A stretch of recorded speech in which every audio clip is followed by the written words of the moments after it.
ನಮಸ್ಕಾರ ವೀಕ್ಷಕರೇ, ಸೀರಿಯಲ್ ಗುರು ಯೂಟ್ಯೂಬ್ ಚಾನಲ್ಗೆ ಸ್ವಾಗತ. ನೀವಿನ್ನು ನಮ್ಮ ಚಾನಲ್ಗೆ ಸಬ್ಸ್ಕ್ರೈಬ್ ಆಗಿಲ್ಲ ಅಂದರೆ ಈ ಕೂಡಲೇ ಸಬ್ಸ್ಕ್ರೈಬ್ ಆಗಿ ಪಕ್ಕದಲ್ಲಿರುವ ಬೆಲ್ ಐಕಾನ್ ಪ್ರೆಸ್ ಮಾಡಿ. ಹಾಗೆಯೇ ನಾವು ಮಾಡೋ ವಿಡಿಯೋ ಇಷ್ಟ ಆದರೆ ಒಂದು ಲೈಕ್ ಮಾಡಿ. ನೀನಾದೇನ ಧಾರಾವಾಹಿಯಲ್ಲಿ ಇಂದಿನ ಸಂಚಿಕೆ ಏನು ನಡೀತಿದೆ ಎಂಬುದನ್ನು ಟಿವಿ ಮುಂಚೆವೇ ನಮ್ಮ ಚಾನಲಲ್ಲಿ ನೋಡ್ಬೋದಾಗಿದೆ. ವೇದ ಮತ್ತು ವಿಕ್ರಮ್ ಕುಳ್ಕೊಂಡಿರ್ತಾರೆ. ವೇದ ಹೇಳ್ತಾಳೆ ವಿಕ್ರಮ್ಗೆ, ನೀನು ನಾಯಕರ ಸಹವಾಸ ಬಿಡೋವರೆಗೂ ನಾನು ಇದೇ ರೀತಿ ಮೌನವಾಗಿರ್ತೀನಿ ಅಂತ ಹೇಳ್ತಾಳೆ. ಅದಕ್ಕೋಸ್ಕರ ವಿಕ್ರಮ್ ಅಲ್ಲಿಂದ ಎದ್ದು ಹೇಳ್ತಾನೆ, ಬೆತ್ತಳ ಮಗು ಹುಟ್ಟಿದ ತಕ್ಷಣ ಬ್ಲಡ್ ಗ್ರೂಪ್ ಹೇಳ್ಬೋದು, ಆದರೆ ಆ ಗುಣ ಯಾವುದಂತ ಹೇಳೋಕ್ಕಾಗಲ್ಲ ಅಂತ ಹೇಳ್ತಾರೆ. ನಂತರ ವಿಕ್ರಮ್ ವೇದಾಳಿಗೆ ಹೇಳ್ತಾನೆ, ಅಲ್ಲ ಬೆತ್ತಳ, ಕೆಲವೊಂದು ಗುಣಗಳಿಂದ ಮತ್ತು ಪರಿಸ್ಥಿತಿಯಿಂದ ಬರುತ್ತಿದೆ ಅಂತ ಹೇಳ್ತಾಳೆ. ನಂತರ ವೇದ ಅಲ್ಲಿಂದ ಎದ್ದು ಹೇಳ್ತಾಳೆ, ನೀನು ಹೇಗಾದರೂ ಮಾಡಿ ಆ ನಾಯಕರ ಸಹವಾಸ ಬಿಟ್ಟು ಬದಲಾಗಬೇಕು, ನೀನು ಬದಲಾಗ ಕಾರಣ ನಾನು ಆಗಬೇಕು ಅಂತ ವೇದಳು ವಿಕ್ರಮ್ಗೆ ಹೇಳ್ತಾಳೆ. ವಿಕ್ರಮ್ ಹೇಳ್ತಾನೆ, ಬದಲಾಗೋದು ಸುಲಭ ಅಲ್ಲಮ್ಮ ಅಂತ ಹೇಳ್ತಾನೆ. ನಂತರ ವೇದಳು ಹೇಳ್ತಾಳೆ, ಒಬ್ರನ್ನೊಬ್ರು ಅರ್ಥ ಮಾಡ್ಕೊಂಡು ಬದುಕಿದ್ರೆ ಅದು ಕಣೆ ಸಂಸಾರ ಅಂತ ಹೇಳ್ತಾನೆ ವೇದಳಿಗೆ. ನಂತರ ವಿಕ್ರಮ್ ಹೇಳ್ತಾನೆ, ನೀನು ಹೇಳ್ದಂಗೆ ಬದುಕೋದು ತುಂಬ ಕಷ್ಟ ಕಣ ಅಂತ ಹೇಳ್ತಾಳೆ. ಅದಕ್ಕೋಸ್ಕರ ವೇದಳು ಉತ್ತರಿಸ್ತಾಳೆ, ಕಷ್ಟ ಆಗ್ಬೋದು, ಆದರೆ ಆಗೋದಿಲ್ಲ ಅನ್ನೋ ಮಾತೆ ಏನಿಲ್ಲಲ್ಲ ಅಂತ ಹೇಳ್ತಾಳೆ ವೇದ. ನಂತರ ಮತ್ತೆ ವೇದಳು ವಿಕ್ರಮ್ಗೆ ಹೇಳ್ತಾಳೆ, ನೀನು ಬದಲಾಗಂಗಿದ್ರೆ ಈ ಮಾತು ಹಿಂಗೆ ಇರುತ್ತೆ, ಇಲ್ಲಾಂದರೆ ನೀನೇನಾರ ಬದಲಾಗ್ಲಿದ್ರೆ ಇವತ್ತೇ ಲಾಸ್ಟ್, ಇವತ್ತಿನಿಂದ ನಾನು ಮಾತಾಡೋದಿಲ್ಲ ಅಂತ ಹೇಳಿ ಅಲ್ಲಿಂದ ಹೋಗ್ತಾಳೆ. ನಂತರ ರಾತ್ರಿ ಆಗುತ್ತೆ. ವಿಕ್ರಮ್ ಮತ್ತೆ ಹೊಸವರು ಬಂದು, ತಗೊಳಮ್ಮ ವೇದ, ಇಬ್ಬರು ಊಟ ಮಾಡಿರಿ ಅಂತ ಊಟ ಕೊಟ್ಟು ಹೋಗ್ತಾಳೆ. ಆದರೆ ವೇದಳು ನನಗೆ ಹಸಿವಿಲ್ಲ ಅಂತ ಹೇಳ್ತಾಳೆ. ಅದಕ್ಕೋಸ್ಕರ ವಿಕ್ರಮ್ ಹೇಳ್ತಾನೆ, ಇಲ್ಲ ಅದಕ್ಕೆಮ್ಮ ನಾನು ಅಲ್ಲಿಕ್ಕೂ ನಾನು ಊಟ ಮಾಡಿಸ್ತೀನಿ ಅಂತ ಹೇಳ್ತಾರೆ. ನಂತರ ಹೊಸವರು, ವಿಕ್ರಮ್ ಹೇಗಾದರೂ ಮಾಡಿ ನೀನು ವೇದಳ ಜೊತೆ ಇದ್ದು ಆಕೆಯನ್ನು ಆರೋಗ್ಯವಾಗಿ ನೋಡ್ಕೋಬೇಕು ಅಂತ ಹೇಳ್ತಾಳೆ. ನಂತರ ವಿಕ್ರಮ್ ವೇದಾಳಿಗೆ ಊಟ ಮಾಡೋ ಅಂತ ಹೇಳ್ತಾಳೆ. ಅದಕ್ಕೋಸ್ಕರ ನಾನು ಉಣ್ಣಲ್ಲ ಅಂತ ಹೇಳ್ತಾಳೆ. ನಂತರ ವಿಕ್ರಮ್ ಹೇಳ್ತಾನೆ, ಎಲ್ಲರೂ ಮಲ್ಕೊಂಡ ಮೇಲೆ ಮಧ್ಯರಾತ್ರಿ ಹೋಗಿ ಅಡುಗೆ ಮನೆಯಲ್ಲಿ ಊಟ ಮಾಡಿದರೆ ಸರಿ ಹೋಗಲ್ಲ, ಆ ಪರಿಸ್ಥಿತಿ ನಿನಗೆ ಬರಬಾರ್ದು, ಈಗ ತಾನೇ ಊಟ ಮಾಡಿದರೆ ಚಂದ ಅಂತ ಹೇಳ್ತಾನೆ. ನಂತರ ಅಮ್ಮನ ಥರ ಕತೆ ಹೇಳಿ ಊಟ ಮಾಡಿಸ್ಲು, ಇಲ್ಲ ಅಪ್ಪನ ಥರ ಬೆದರಿಸಿ ಊಟ ಮಾಡಿಸ್ಲು ಅಂತ ವೇದಾಳಿಗೆ ಕೇಳ್ತಾಳೆ. ನಂತರ ವೇದಾಳು ಮಾತಾಡಲಿಲ್ಲದೇ ಅಲ್ಲಿಂದ ಎದ್ದು ಹೋಗ್ತಾಳೆ. ಅದಕ್ಕೋಸ್ಕರ ವಿಕ್ರಮ್ ಆಯ್ಕೆಯಿಂದ ಎದ್ದೋಗಿ ಹಾಡನ್ನು ಹೇಳ್ತಾ ಚಂದಮ್ಮಮ್ಮ ಅಂತ ಹೇಳ್ತಾ ರೇಗಿಸ್ತಾ ಊಟ ಮಾಡಿಸ್ತಾನೆ.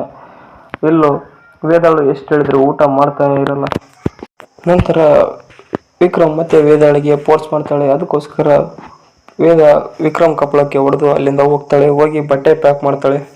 ನಂತರ ಬೆಳಗಾಗತ್ತೆ. ಅಲ್ಲಿಂದ ಮತ್ತೆ ಶೈಲಜಾ ಮತ್ತು ಸಾಕ್ಷಿಗೆ, ಅವ್ರ ತಂಗಿ ಸಾಕ್ಷಿಗೆ ಹೇಳ್ತಾಳೆ, ಬಾ ನನ್ನ ಹತ್ರ ಮಾತಾಡಬೇಕು ಸಪ್ರೇಟ್ ಅಂತ ಹೇಳಿ ಒಂದು ಕಡೆ ಕರೆಸಿ ಹೇಳ್ತಾಳೆ.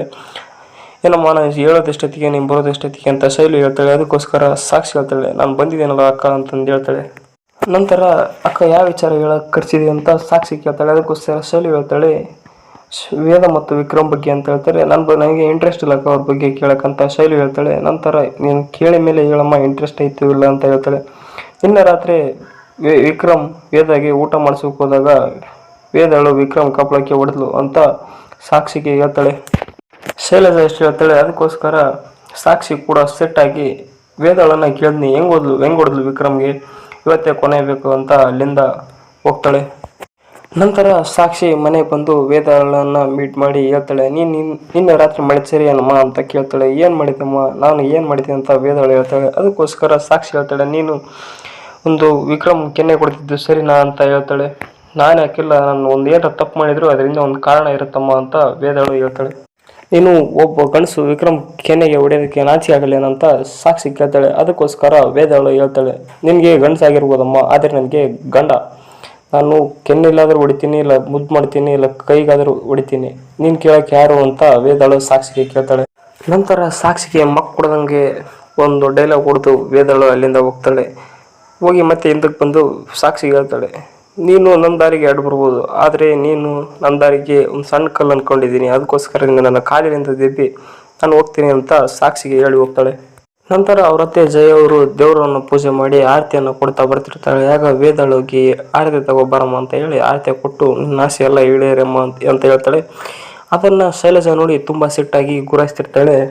ನಂತರ ಶೈಲಜಾ ನಿಂತ್ಕೊಂಡಿರ್ತಾಳೆ. ಅದೇ ಸಮಯಕ್ಕೆ ಸಾಕ್ಷಿ ಅಲ್ಲಿಂದ ಬಂದು, ಅಕ್ಕ ಒಬ್ರನ್ನೊಬ್ರು ಬಿಟ್ಕೊಡಂಗೆ ಇಲ್ಲ ವೇದ ಮತ್ತು ವಿಕ್ರಮ್ ಅಂತ ಹೇಳ್ತಾಳೆ. ಅದಕ್ಕೋಸ್ಕರ ನೀನು ಬಂದಿರೋದು ಪಡ್ಕೊಳಕ್ಕಲ್ಲಮ್ಮ, ಕಿತ್ಕೊಳ್ಳೋಕ್ಕೆ, ಹೇಗಾದರೂ ಮಾಡಿ ಕಿತ್ಕೋಬೇಕು ಅಂತ ಹೇಳ್ತಾಳೆ.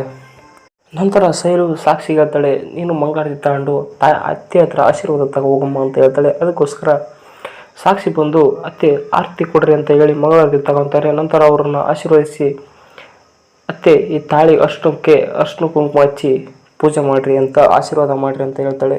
ನಂತರ ಅವ್ರ ಅತ್ತೆಯವರು ಅರ್ಶಿನ ಕುಂಕುಮ ಇಕ್ಕದೇನೆ ಹಂಗೆ ಒಂದು ಮಾತು ಹೇಳ್ತಾಳೆ, ಗಂಡಿಗೆ ಚಟ ಇರಬಾರ್ದಮ್ಮ, ಹೆಣ್ಣಿಗೆ ಆಟ ಇರಬಾರ್ದು. ಈ ಆಟ ಮತ್ತೆ ಇದ್ರೆ ಯಾವುದು ಸಿದ್ಧಿಸಲ್ಲ ಅಥವಾ ಫಲಿಸೋದಿಲ್ಲ ಅಂತ ಹೇಳಿ ಅಲ್ಲಿಂದ ಹೋಗ್ತಾರೆ.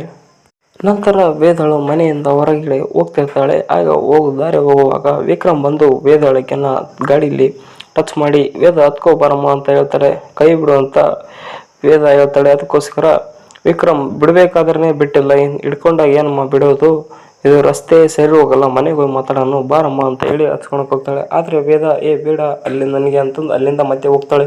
ನಂತರ ಮತ್ತೆ ವೇದ ಹೇಳ್ತಾಳೆ, ಅಲ್ಲ ನಾನು ಹೇಳಿದ್ರೆ ನಿನ್ನ ಕೇಳಂದ್ರಿ, ನಿನ್ನ ಮಾತು ತಾನೇ ಕೇಳಕು ಅಂತ ಹೇಳ್ತಾಳೆ. ಅದಕ್ಕೋಸ್ಕರ ವಿಕ್ರಮ್ ಹೇಳ್ತಾನೆ, ಅಲ್ಲ ಅವ್ರನ್ನ ಬಿಡೋಕ್ಕಾಗಲ್ಲ, ನಿನ್ನೂ ಬಿಡೋಕ್ಕಾಗಲ್ಲಮ್ಮ ಅಂತ ಹೇಳ್ತಾಳೆ. ಅದಕ್ಕೋಸ್ಕರ ವೇದಳು ಹೇಳ್ತಾಳೆ, ನಿನ್ನ ಜೊತೆ ನೀನು ಬದುಕೋಕ್ಕಾಗಲ್ಲ ಅಂತ ಹೇಳಿ ಅಲ್ಲಿಂದ ಹೋಗ್ತಾಳೆ. ನಂತರ ವೇದಳು ಅಲ್ಲಿಂದ ಒಂದು ಆಟೋ ಕರೆಸ್ಕೊಂಡು ಆಟೋದಾಗ ಹತ್ಕೊಂಡು ಹೋಗ್ತಾ ಇರ್ತಾಳೆ. ಅದಕ್ಕೋಸ್ಕರ ವಿಕ್ರಮ್ ವೇದ ಅಂತ ಕೂಗಿ ಗಾಡಿ ಬಿಟ್ಟು ಹೇಳ್ತಾಳೆ. ಅದಕ್ಕೋಸ್ಕರ ವೇದ ಹೇಳ್ತಾಳೆ ಅವಣ್ಣ ಹುಚ್ಚ, ನೀವೇನು ಬಿಡ್ರಿ ಅಂತ ಹೇಳಿ ಅಲ್ಲಿಂದ ಹೋಗ್ತಾಳೆ. ನಂತರ ವೇದಳು ದೇವಸ್ಥಾನಕ್ಕೆ ಬರ್ತಾಳೆ. ಅದಕ್ಕೋಸ್ಕರ ವಿಕ್ರಮ್ ಕೂಡ ದೇವಸ್ಥಾನಕ್ಕೆ ಬರ್ತಾರೆ. ಆಗ ಅಲ್ಲಿ ಒಬ್ಬ ಅಜ್ಜಿ ನೋಡಿಕೊಂಡು ಹೇಳಿ ಅವ್ರ ಭವಿಷ್ಯವನ್ನು ಹೇಳ್ತಾಳೋ ಇಲ್ಲ ಎಂಬುದನ್ನು ನೆಕ್ಸ್ಟ್ ವಿಡಿಯೋದಲ್ಲಿ ನೋಡೋಣ.